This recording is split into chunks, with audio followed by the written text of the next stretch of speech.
Good morning जी, बहुत स्वागत है आप सभी का। आपके साथ मैं हूं अंजलि मुदगल। कोरोना संकट के बीच आज एक बार फिर से पंजाब कैबिनेट की अहम बैठक होने जा रही है। बैठक में दोपहर 3 बजे वीडियो कॉन्फ्रेंसिंग के जरिए मुख्यमंत्री शामिल होंगे, अध्यक्षता करेंगे। इस दौरान कोरोना और वैक्सीनेशन समेत कई मुद्दों पर चर्चा हो सकती है। इसके अलावा फतेहगंज बाजवा और राकेश पांडे के बेटों को सरकारी नौकरी देने के प्रस्तावों पर भी मुहर लग सकती है।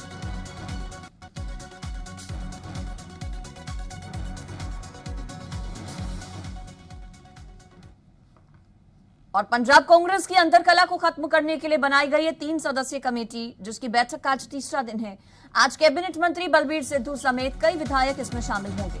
आज की बैठक में विधायक रमिंदर आंवला, इंदु बाला, इसके अलावा बरिंदर मीत सिंह, सुरजीत धीमान, कुलजीत नागरा, इसके अलावा कुशलदीप सिंह ढिल्लों समेत कई विधायक शामिल होंगे। इस दौरान विधायकों से 1 to 1 कर उनकी नाराजगी को दूर करने की कोशिश की जाएगी।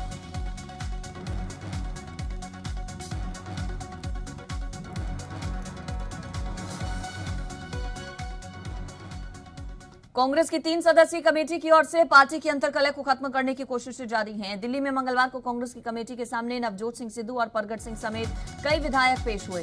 बैठक के बाद पंजाब कांग्रेस प्रभारी और कमेटी के सदस्य हरीश रावत ने बाहर आकर कहा कि बैठक को 1 दिन और एक्सटेंड किया गया और चौथे दिन 2017 में कांग्रेस के टिकट पर पंजाब विधानसभा चुनाव लड़े उम्मीदवारों के विचार जानेंगे। वहीं बैठक के बाद बाहर आए नवजोत सिंह सिद्धू ने कहा कि वो पंजाब की आवाज को पहुंचाने आए हैं और उन्होंने पूरी ताकत के साथ उस आवाज को हाईकमान के सामने रखा। सिद्धू ने कहा कि पंजाब को जिताना है और पंजाब विरोधी हर ताकत को हराना है। कांग्रेस विधायक परगट सिंह ने भी कहा कि अगर कांग्रेस सरकार ने अपने वादे पूरे नहीं किए तो 2022 के विधानसभा चुनाव में नुकसान हो सकता है। एमपी से जो हमारे पुराने पीसीसी प्रेसिडेंट्स हैं जो आ सकेंगे उनसे बातचीत करेंगे और अब हमने तय किया है कि हम 1 दिन और एक्सटेंड करके जो कैंडिडेट्स थे हमारे 2017 में उनको भी बुलाएंगे ताकि उनको हमारी सरकार ने हल्का प्रमुख, हल्का इंचार्ज बना रखा है, तो हम चाहते हैं कि उनके हल्कों के डेवलपमेंट की स्थिति का भी हम आकलन लें। विभिन्न प्रकार के जो मुद्दे हैं, सवाल हैं जिनको एड्रेस करना जरूरी है चुनाव में जाने से पहले, उन सब की उनकी मोटी मोटी रूपरेखा बन गई है। तो उसकी कल और पुष्टि हो जाएगी कल परसों के बातचीत में। तो इसमें तलखी क्या है? तो उन्होंने बात की, उन्होंने कहा कि कार्यकर्ताओं की सुनो, हम लोगों की सुनो, जनता क्या सोच रही है उस दिशा के अंदर पार्टी और सरकार काम करे। हाईकमांड के बुलावे पे उन्हें अप्रेज करने आया हूं। जो कुछ भी उन्होंने पार्टी के हित में पूछा उन्हें पूरी तरह से सजग कर दिया। पंजाब के लोगों की आवाज जो जमीन फाड़ के आ रही है उन तक पहुंचाने आया हूं। सबसे बड़ी बात जो मेरा स्टैंड था, है और रहेगा कि पंजाब के लोगों की डेमोक्रेटिक ताकत जो सरकार को जाती है, वित्तीय ताकत जो टैक्सों के रूप में सरकार को जाती है, वो लोगों तक वापस जानी चाहिए। क्योंकि जे सिट ਜਿਹੜਾ 1.5 ਪੌਣੇ 2 ਸਾਲ ਪਹਿਲਾਂ ਜਦੋਂ ਸਿੱਟ ਹੀ ਆਪਸ ਵਿੱਚ ਇਕੱਠੀ ਨਹੀਂ ਬੈਠੀ ਸੀ ਤਾਂ ਫਿਰ ਮੈਂ ਉਦੋਂ ਜੇ ਕਹਿਤਾ ਵੀ ਇਹ ਸਿੱਟ ਇਕੱਠੀ ਨਹੀਂ ਹੈ, ਕਿਉਂਕਿ ਕਈ ਵਾਰੀ ਤਾਂ ਬੰਦੇ ਸਮਾਂ ਲੰਘਣ ਤੇ ਗੱਲ ਕਰਦੇ ਆ, ਪਰ ਮੈਂ ਤਾਂ ਸਮਾਂ ਰਹਿੰਦਿਆਂ ਗੱਲ ਕਰਦਾ ਹਮੇਸ਼ਾ ਕਿ ਆਹ ਸਮਾਂ ਰਹਿੰਦਾ ਆ, ਇਹ ਆਉਣ ਵਾਲੇ ਸਮੇਂ 'ਚ ਵਿਜ਼ੂਅਲਾਈਜੇਸ਼ਨ ਤਾਂ ਇਹੀ ਹੁੰਦੀ ਆ ਨਾ ਵੀ ਜੇ ਆਪਾਂ 6 ਮਹੀਨਿਆਂ ਤਾਈਂ ਜੇ ਕਿਤੇ ਆਪਾਂ ਨੂੰ ਕੋਈ ਪ੍ਰੋਬਲਮ ਆਉਣ ਵਾਲੀ ਆ ਉਹਨੂੰ ਅੱਜ ਵਿਜ਼ੂਅਲਾਈਜ਼ ਕਰਕੇ ਕਰ ਲੋ ਤਾਂ ਦੈਟ ਇਜ਼ ਰਾਈਟ ਥਿੰਗ। ਤੁਹਾਨੂੰ ਲੱਗਦਾ ਤਰੀਕੇ ਦੇ ਨਾਲ ਸਰ ਇਹ ਅਗਰ ਨਹੀਂ ਚੀਜ਼ਾਂ ਸੋਲਵ ਹੋਈਆਂ ਤੇ ਕਿੰਨਾ ਖਾਮਿਆਜ਼ਾ ਭੁਗਤਣਾ ਪਏਗਾ ਕਾਂਗਰਸ 2022 ਦੀ ਚੋਣਾਂ ਦੇ ਵਿੱਚ? ਨਹੀਂ ਨੈਚੁਰਲੀ ਆ, ਉਹਦਾ ਸਾਨੂੰ ਨੁਕਸਾਨ ਤਾਂ ਹੋਊਗਾ, ਡੈਫੀਨੇਟਲੀ ਹੋਊਗਾ। सीबीएसई बोर्ड की 12वीं की परीक्षाएं रद्द कर दी गई हैं। प्रधानमंत्री नरेंद्र मोदी की अध्यक्षता में हुई बैठक में यह फैसला लिया गया। पीएम मोदी ने कहा कि छात्रों की सुरक्षा और सेहत जरूरी है। ऐसे माहौल में बच्चों को तनाव नहीं दे सकते। तनावपूर्ण माहौल में बच्चों पर दबाव ठीक नहीं है, इसलिए परीक्षाओं को रद्द करने का फैसला लिया गया। इससे छात्रों और शिक्षकों की परेशानी खत्म होगी। साथ ही प्रधानमंत्री ने सीबीएसई को तय समय में रिजल्ट तैयार करने को भी कहा। रिजल्ट इंटरनल असेसमेंट से आएंगे। इसके साथ जो बच्चे परीक्षा देना चाहेंगे उनके लिए ये विकल्प भी रखा गया। परीक्षा पर शिक्षा मंत्रालय और सीबीएसई कोरोना के हालात देखकर फैसला लेगा।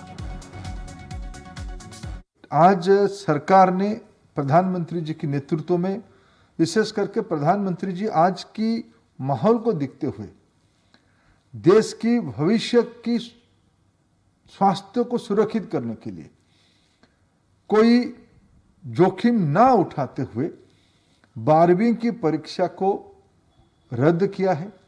इंटरनल असेसमेंट की आधार पे 11वीं और 12वीं दो जो पिछले दिनों में इंटरनल एग्जामिनेशन हुए हैं उसकी असेसमेंट के आधार पे उनकी नतीजा आएगी।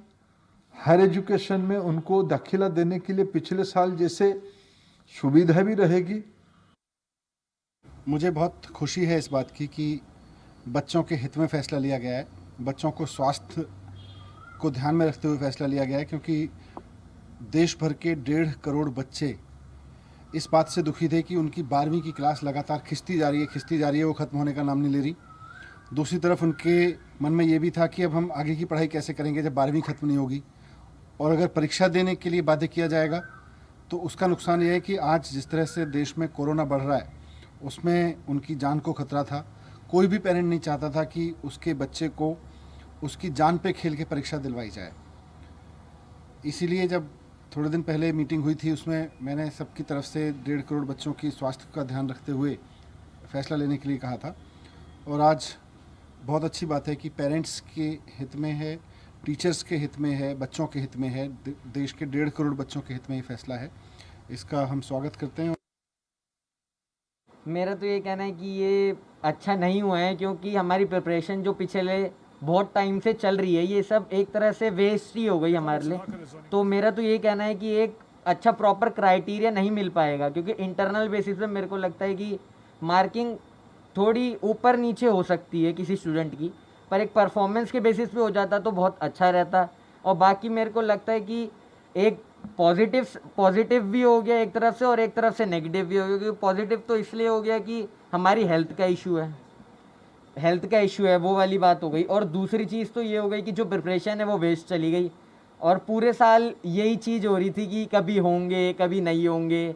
और एक तो सबसे बड़ी बात और एक चीज़ ये है कि मैं सबको थैंक करना चाहूँगा जिनने मतलब इतनी हार्डवर्क करके इस सिचुएशन में हम सबको पढ़ाया। पर अब मैं तो चाहता था कि एग्ज़ाम्स हो जाते तो हमें परफॉर्म करने का एक मौका मिल जाता और एक मार्किंग क्राइटेरिया भी बहुत अच्छा हो जाता। ये चीज़ थी बस। सीबीएसई के बाद आईसीएसई ने भी 12वीं की परीक्षा रद्द कर दी है। आईसीएसई ने यह फैसला कोविड-19 के मद्देनजर लिया। आईसीएसई की तरफ से भी 12वीं की परीक्षाएं रद्द करने का फैसला लिया गया कोविड-19 के मद्देनजर। पहले सीबीएसई की तरफ से इस बात का ऐलान और उसके बाद आईसीएसई ने भी 12वीं की परीक्षाएं रद्द कर दी। पंजाब के शिक्षा मंत्री विजेंद्र सिंगला ने प्रधानमंत्री मोदी द्वारा 12वीं की परीक्षा रद्द करने के फैसले को सही ठहराया, लेकिन उन्होंने कहा कि कभी भी केंद्र सरकार पूरी प्लानिंग नहीं करती है। विजेंद्र सिंगला ने कहा कि जीएसटी और नोटबंदी को लेकर भी केंद्र सरकार ने कोई प्लानिंग नहीं की थी। उन्होंने कहा कि 12वीं की परीक्षा रद्द कर दी, लेकिन ये नहीं बताया कि आगे की प्लानिंग क्या है। ਅੱਜ ਬੱਚਿਆਂ ਵਾਸਤੇ ਵੀ ਕੋਈ ਪਲਾਨ ਅਨਵੀਲ ਨਹੀਂ ਕੀਤਾ ਔਰ ਇਹ ਕਹਿ ਦਿੱਤਾ ਕਿ ਆਉਣ ਵਾਲੇ 4-5 ਦਿਨਾਂ ਦੇ ਵਿੱਚ ਅਸੀਂ ਪਲਾਨ ਕਰਾਂਗੇ। ਸਾਨੂੰ ਸਭ ਨੂੰ ਪਤਾ ਹੈ ਕਿ ਜਿਹੜੇ ਸਟੇਟ ਬੋਰਡਸ ਹੁੰਦੇ ਆ ਉਹ ਵੀ ਸੈਂਟਰਲ ਬੋਰਡ ਦੇ ਵੱਲ ਦੇਖਦੇ ਆ, ਸੀਬੀਐਸਈ ਵੱਲ ਦੇਖਦੇ ਆ ਕਿ ਅਸੀਂ ਆਪਣਾ ਕੀ ਫੈਸਲਾ ਕਰਨਾ ਹੈ।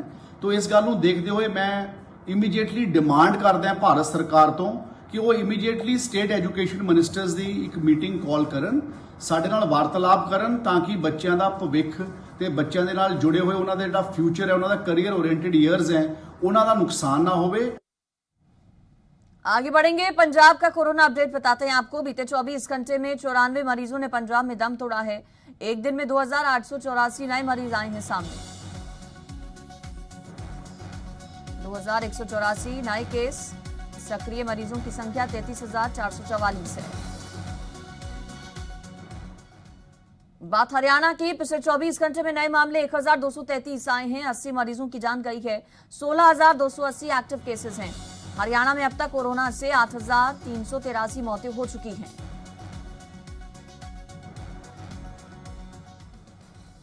सिरसा के 7 गांव ऐसे हैं जिनमें एक भी कोरोना पॉजिटिव केस नहीं है। इनमें गांवों में माखा, मूसली, इसके अलावा बूढ़ी मेडी, ढाणी, साधा सिंह, डोंगरावाली और मोडी और जोड़ियां शामिल हैं। इनमें से किसी भी गांव की आबादी 5000 से ज्यादा की नहीं है। लोग शादी समारोह के साथ साथ सामाजिक कार्यक्रमों से भी दूर रहते हैं। गांव में किसी बाहरी व्यक्ति के घर में आने की साफ तौर पर मनाही है। कोई अपने रिश्तेदार के घर भी नहीं जाता और ना कुछ खाता पीता है। ग्रामीण एक साथ ना हुक्का पीते हैं और ना ही ताश खेलते हैं। ग्रामीणों की इस पहल की स्वास्थ्य विभाग ने भी तारीफ की है। सावधानी घरे आराम से कहीं सागा बीड़ी पियानी, हुक्को पियानी, कहीं चाह पियानी, कहीं पानी पियानी, आप घरे बैठे रहा घरे पी लिया तो चाह पानी। और भाई घरे न्यू कहाँ घर का बर्तन एकदम साफ रखियो, अपने बढ़िया बर्तन हुए। ये कोरोना कैसे लिए कोई कोई ब्याह हुआ, कोई शादी हुआ, भी साबुन डिस्पेंस का साबुन करा जी, बंदा कम हुआ है, मास्क का यूज है भी सिस्टम जी लिए हमारे कम है। बाहर से कौन आवा जी, बाहर सब्जियां नहीं कौन बन दिया मैं जी, गम में बीज रखे हैं सब्जी की वजह यही है जी कि सभी लोग अपने अपने घरों में रहते हैं और मास्क वगैरह वो डाल के रखते हैं। ये पत्ता है, कोई हुक्का बीड़ी है वो साथ में नहीं पीते किसी के। बस यही सोशल डिस्टेंसिंग है, एक दूसरे के पास जाते नहीं हैं और अपना जो मास्क का ये लगा कर रखते हैं। कोई इकट्ठे ज़्यादा नहीं होते, ठीक है, और सैनिटाइजर वगैरह का इस्तेमाल करते हैं, ठीक है। गांव वाइज कोरोना पॉजिटिव की सूची बनाई थी तो उसमें हमारे सामने 7 गांव ऐसे निकले हैं सिरसा जिले के जहां पे कोई कोरोना का मरीज हमारे पास रिपोर्ट नहीं हुआ। हिमाचल प्रदेश की बात करेंगे। पिछले 24 घंटे में कोरोना के 921 नए केसेस आए हैं सामने, जबकि 2097 मरीज स्वस्थ हुए। इस दौरान कोरोना से 38 मरीजों की मौत भी हुई। हिमाचल प्रदेश का कोरोना अपडेट।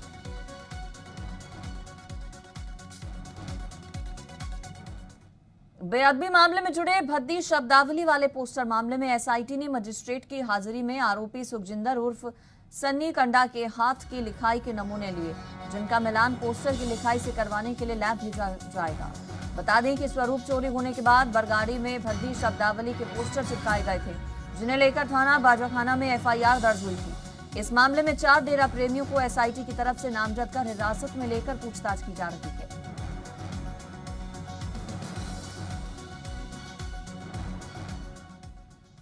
फरीदकोट में भिड़े एसएडी अमृतसर और अकाली दल यूनाइटेड के नेता, स्टेज पर तकरार हो गया बोलने को लेकर। बरगाड़ी मोर्चे के दौरान चंदे के रूप में आए पैसों को बताया जा रहा है तकरार की वजह। तस्वीरें भी आई है तकरार के सामने। स्टेज पर बोलने को लेकर पूरा विवाद हो गया। फरीदकोट का यह पूरा मामला, एसएडी अमृतसर और अकाली दल यूनाइटेड के नेता आपस में भिड़कर।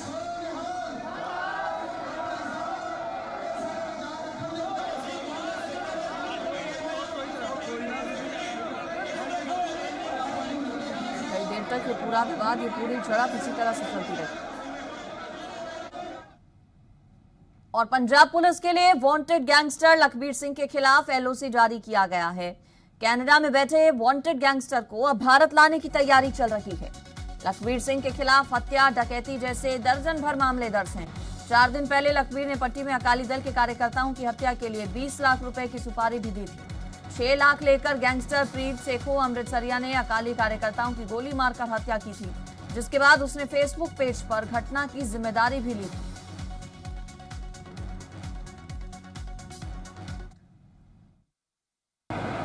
ਜਦੋਂ ਲਖਵੀਰ ਨੇ ਲੰਡੇ ਨੇ ਇਸ ਦੇ ਬਾਰੇ ਪਤਾ ਕਰਾ ਤਾਂ ਉਹਨੂੰ ਇਨਫੋਰਮੇਸ਼ਨ ਮਿਲੀ ਕਿ ਇਹ ਜੋ ਫਾਇਰਿੰਗ ਹੈਗੀ ਇਹ ਅਮਨਦੀਪ ਫੌਜੀ ਨੇ ਕਰਾਈ ਸੀ, ਤਾਂ ਕਰਕੇ ਉਹਨੇ ਰੰਜਿਸ਼ ਰੱਖੀ ਸੀ ਕਿ ਇਹ ਬੰਦੇ ਨੂੰ ਅਸੀਂ ਮਾਰ ਦੇਣਾ ਹੈ। ਇਹਨੂੰ ਕਿਉਂਕਿ ਇਹ ਬਾਹਰ ਬੈਠਾ ਹੋਇਆ ਸੀਗਾ ਤਾਂ ਆਈਡੀਆ ਨਹੀਂ ਸੀਗਾ ਕਿ ਕਿਵੇਂ ਕੰਮ ਕਰਦਾ ਹੈਗਾ।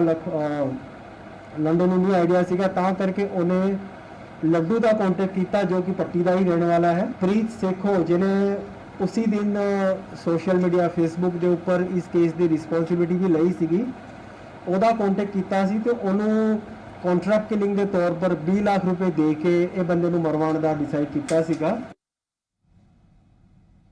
फतेहाबाद में टोहाना इलाके के जेजेपी विधायक देवेंद्र बबली की गाड़ी का कुछ किसानों ने घेराव कर लिया और काले झंडे दिखाकर उनका विरोध किया। हालांकि घेराव करने से गुस्साए विधायक देवेंद्र बबली भी गाड़ी से बाहर निकल आए और इस दौरान किसानों और विधायकों के बीच जमकर बहस हुई। इस दौरान देवेंद्र बबली किसानों को अपशब्द कहते नजर आए।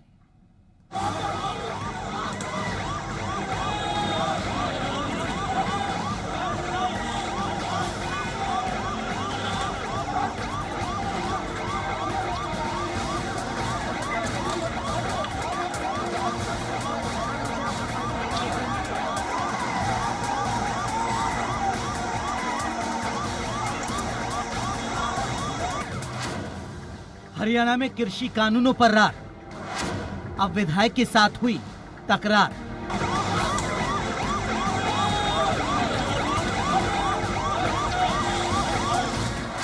बीजेपी जेजेपी नेताओं का घेराव, किसके इशारे पर टकराव।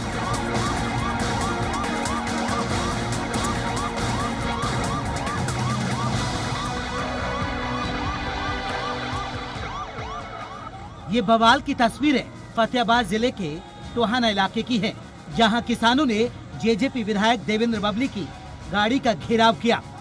इसके बाद यहां जमकर हंगामा हुआ।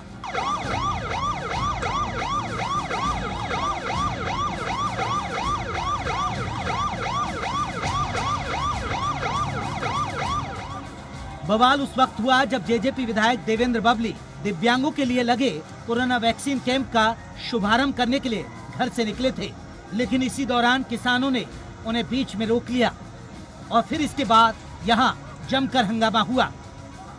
हालांकि इस दौरान विधायक तैश में आ गए और गाड़ी से उतरकर उन्होंने भी प्रदर्शनकारियों को अपशब्द कहे। सफाई करते हैं, पानी भी चाहिए माँ की। ऐसा बात उन्होंने रास्ते में मेरी गाड़ी रोक कर उसको बार बार आगे से चक्कर मार कर हिट किया। पहले उन्होंने रास्ता रोका, हमने गाड़ी बैठ लेनी शुरू कर दी, लेकिन मेरे को लगता है नहीं दौड़ने की फिल्में ज़्यादा देखते हैं। बार बार उसने 3-4 बार वो वीडियो में आपको शेयर कर दूँगा, गाड़ी को हिट किया। हालांकि अपशब्द एक तरफ से नहीं कहे गए, बल्कि प्रदर्शनकारियों की तरफ से भी विधायक को खूब उकसाया गया। लेकिन किसान नेता अब विधायक देवेंद्र बबली से माफी की मांग कर रहे हैं। तो जो है नारे लगा करके हमारे जो किसान योद्धे थे वो उन्होंने नारे लगाने शुरू कर दिए। तो देवेंद्र बबली ने गाड़ी से बाहर आकर के गालियां निकाली है। एक विधायक को अपनी मर्यादा ही नहीं पता कि एक विधायक की मर्यादा क्या हो। अगर देवेंद्र बबली ने माफी नहीं मांगी, हम कल चंडीगढ़ जो है रोड है वो जाम करेंगे और प्रशासन को जब चेतावनी देना चाहते हैं। हिसार में बवाल के बाद किसान नेताओं ने कहा था कि वो आगे इस तरह का हंगामा नहीं करेंगे, लेकिन टोहाना में खूब बवाल हुआ। इससे पहले भिवानी में बीजेपी नेता बबीता फोगाट का भी किसानों ने जमकर विरोध किया, जिसकी वजह से उन्होंने अपना कार्यक्रम तक रद्द कर दिया था। अगर ये यही तरीके अपनाते रहे तो एक दिन ऐसा आएगा कि इनको गांव में लोग नहीं घुसने देंगे। जनता जो है बड़ी ध्यान से देख रही है कि सत्ता की भूखी, कुर्सी की भूखी कांग्रेस के जो ओछे हथकंडे हैं, इसको जनता कभी माफ नहीं करेगी।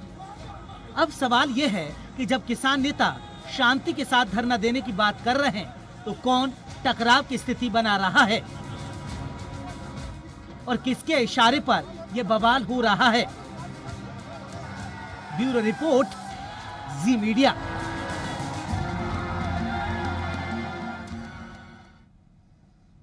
किसान नेता गुरनाम चौधरी ने इस मामले में जेजेपी विधायक देवेंद्र बबली को धमकी दी है। उन्होंने कहा कि बबली ने किसानों पर केस दर्ज कराए हैं, इसका किसान डटकर विरोध करेंगे। उन्होंने चुनौती देते हुए कहा कि जेजेपी विधायक आज दोबारा टोहाना आकर दिखाएं। किसान नेता गुरनाम चौधरी ने जेजेपी विधायक देवेंद्र बबली को धमकी दी है। देवेंद्र बबली टोहाना दोबारा से आकर दिखाएं, चौधरी ने कहा। हरियाणा में कोरोना के चलते अनाथ हुए बच्चों की पहचान के लिए सरकार ने सभी जिला उपायुक्तों को आदेश जारी कर दिए हैं। चंडीगढ़ में हरियाणा के स्वास्थ्य मंत्री अनिल विज ने बताया कि जिन बच्चों के अभिभावकों की मौत कोरोना वायरस से हुई और जिनके पास कोई पॉजिटिव रिपोर्ट्स नहीं है, ऐसे मामलों में कोरोना सर्टिफिकेट जारी करने की हिदायतें जिला उपायुक्तों को भेज दी गई हैं। वहीं ब्लैक फंगस के मामले में स्वास्थ्य मंत्री अनिल विज ने बताया कि ब्लैक फंगस के मरीजों को हर सुविधा दी जा रही है।